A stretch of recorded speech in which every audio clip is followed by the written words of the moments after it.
Hey y'all, there's an expression I want to share that comes from the somatic therapy world. Story follows state.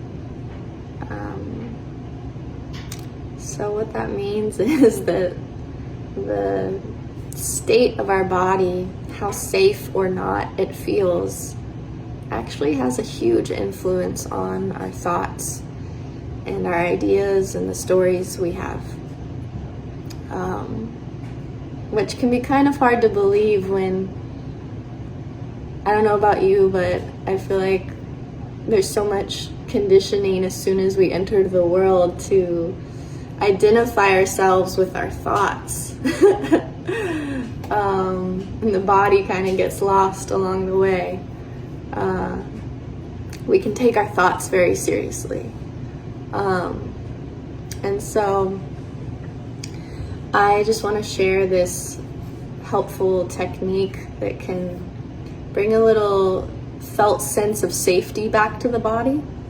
And it's not because of it's not because our thoughts, our stories, even our feelings of sadness, rage, grief, anxiety, fear, intolerance, all these feelings that are really up right now in the collective. It's not because they don't make sense, and I'm not trying to push any of that away for anyone, because it makes sense. There's so much madness happening that's scary.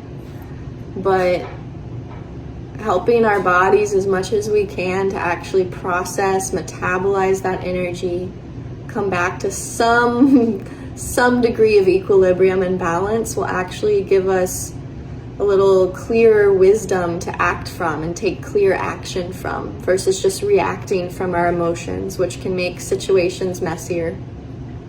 So the technique is really simple. It's a self-containment hold. You're going to take your right hand and put it under your left armpit, so your heart side of your body, like that. If you're able to, and like me, I like to have skin-on-skin contact, so I'll slip my hand under my shirt. You're going to take your other hand, hug your other shoulder like this. So once you're here, it's real simple. You don't have to think your way to safety. Just being here, you're going to start to see the benefits of this. If you're sitting in a chair, you could cross your ankles, because we're helping bring the energy in from the outside in towards our midline, giving ourselves that containment. And you really got to hang out here for at least 10 minutes to start to feel the benefits, the impact.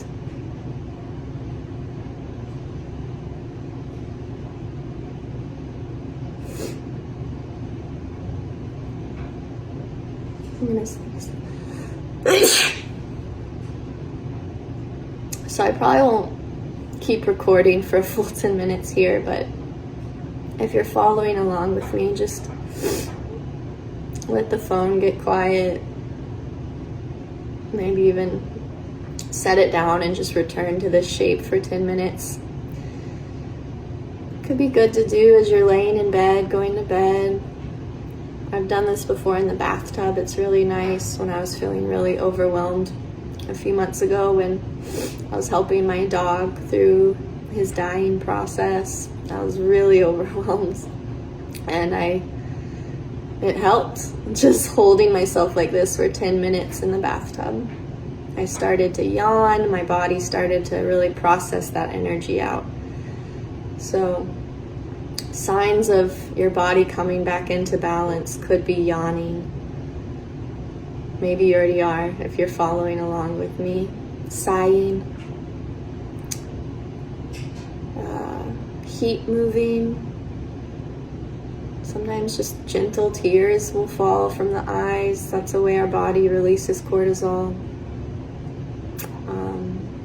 And we have these mammal bodies that are wild. We've kind of civilized ourselves away from feeling and thinking they're wild, but they are. So sometimes shaking and trembling can be a way the body discharges that energy, the fight or flight or freeze energy.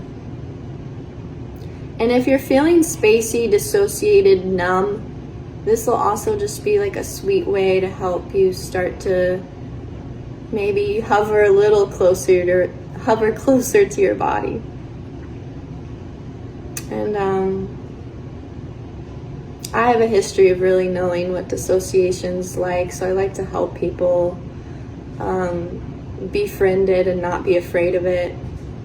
There's no urgency to come back to your body, because if you've left your body, it's for good reason. Something was overwhelming. So the way back to it is just appreciation and curiosity, really noticing where you are. So if you're not in your body, you could even notice, where in space do you feel yourself to be in relation to your body right now?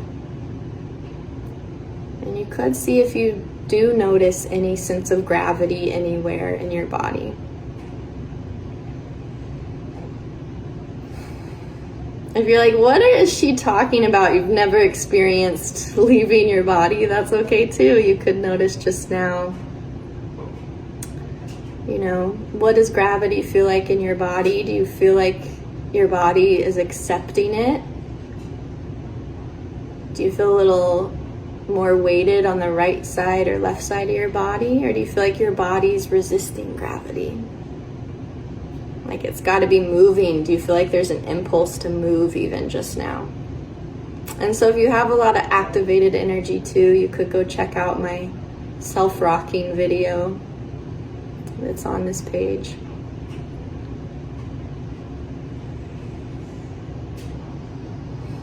I am sitting on my shins and I need to move. So you can also move while you hold yourself like this. Stretch out your legs if you want. Yeah,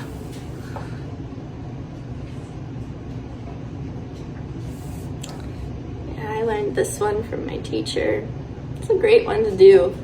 I think too, just normalizing us doing this in conversations with people if we need. Of course, I'd love to normalize, and I'm on a mission. That's why I teach co-regulation, to just normalize platonic, safe, neutral co-regulating with friends, co-workers, etc. Just sitting shoulder to shoulder with someone. That can be even more supportive and powerful. We don't need to hold it all alone, but if you are just alone or you don't want contact with another human, this is a great shape to take.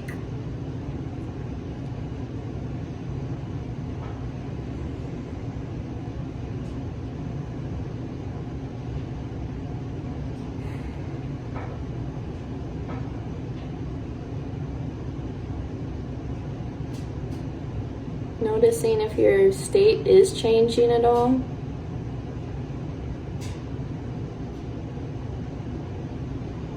If it's not, noticing that. Just being curious about that.